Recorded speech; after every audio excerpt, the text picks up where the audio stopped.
Now that we've traveled the shanks to vertical and we've set up the support rail to support the shanks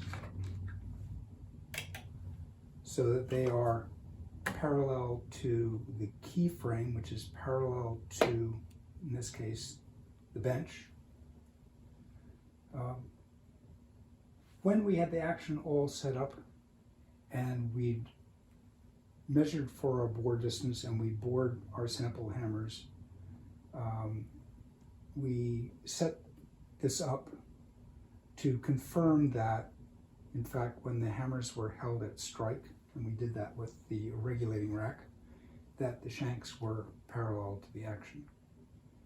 So now that we don't have the key frame in the way, the keys and the back checks, we could do it with them in place, but it's easier, our access is better doing it like this. But a way to make sure that we're hanging our hammers at strike is to make sure that these are parallel to the bench top. Hanging flared hammers at strike is important. If you hang them below or above strike, they will be slightly tilted when they strike the strings. And the object of this is to make the whole system vertical. So next steps, we're going to install the hammer hanging jig, and then we're going to dry fit our hammers. In fact, we can dry fit our hammers first and then install the jig. Now, if these were wooden shanks and I were dry fitting, I would employ a triangular file to fit them with a little bit of play, and I do that from the inside to the outside. That would have a benefit of pulling in glue. It would rib the inside of the hole, which would give more surface area and make a better glue joint. But because an etching superglue is employed with the composite shanks, and the shanks are parallel, I'm not going to do that. Just the drilling of the holes gives us a very nice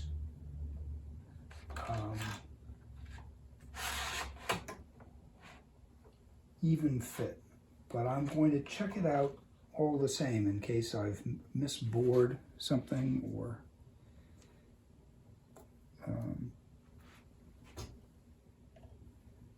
it's always a good idea to know what you have before you commit to glue.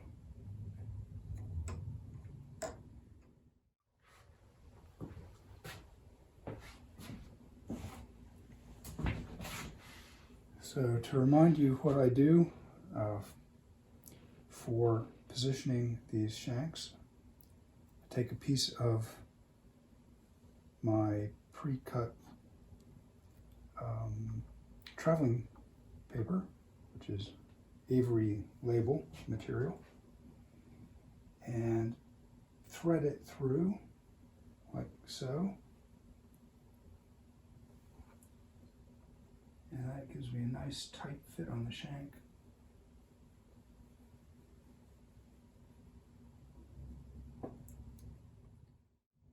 I have measured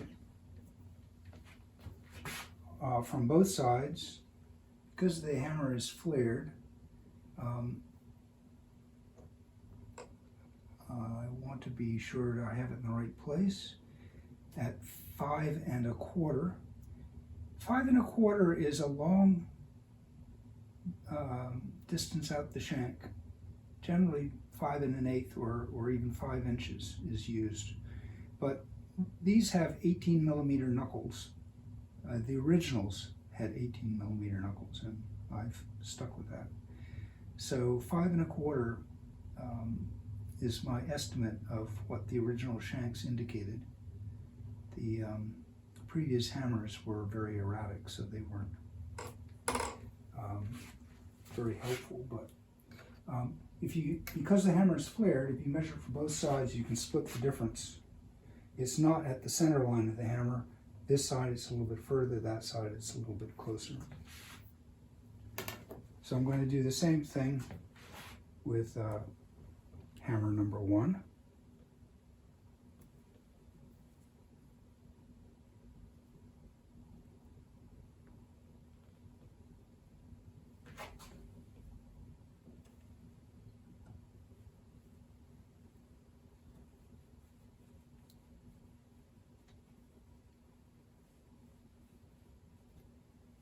This one's quite firm.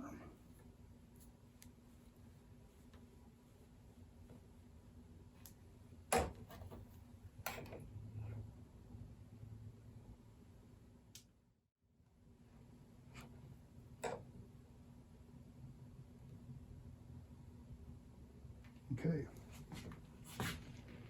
so now we're ready to put the hammer hanging jig on.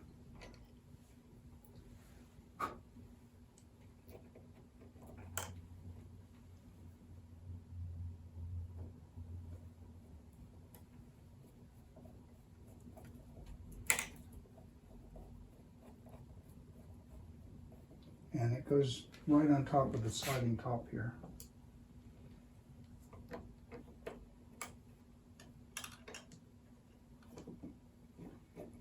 An important thing to check before you hang hammers, of course, is that all the flanges, like I've just put this one on feeling like it was in that direction, but I can see that it has a space.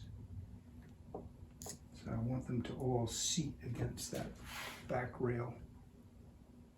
That one went on well. Okay. So we just spin these off.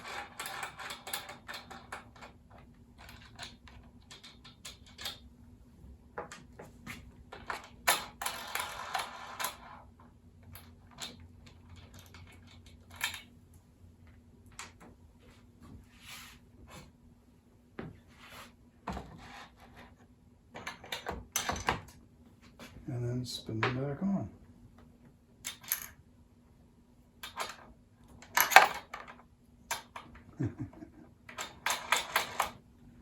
It is easy, actually, even if I fumble a little bit in front of the camera. There we go.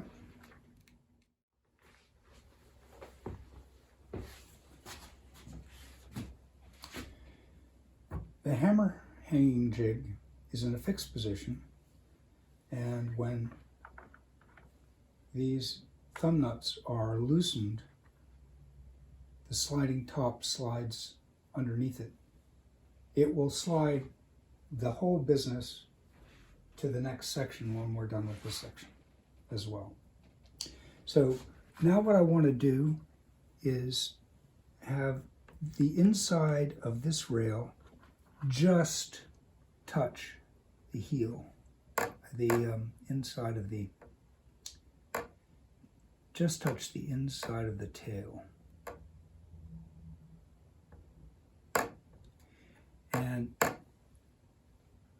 or just not touch might be the better way to describe it. If it's touching at all, it will pinch, which gives us a very precise location.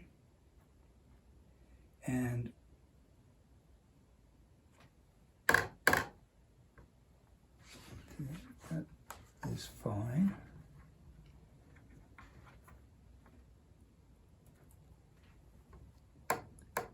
You can feel a little bit of a grab at the bottom,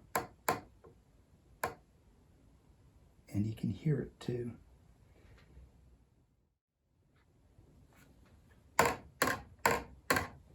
Okay. These stops I won't need. I mean, you can use them if you want to, but I won't need them until we're in the trouble. When we run out of space and we need to have the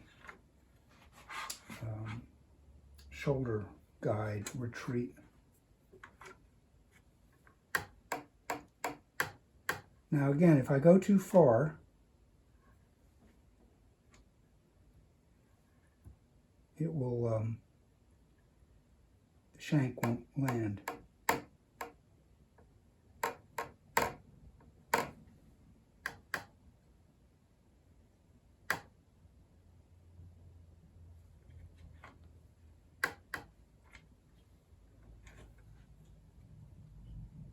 Okay,